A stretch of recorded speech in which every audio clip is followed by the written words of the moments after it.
পারি নির্বাচনে ধানের শেষে ভোটটা দিয়ে।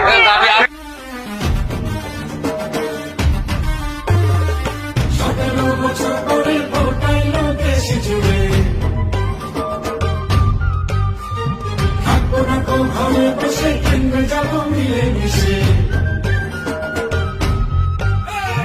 ভোট দিব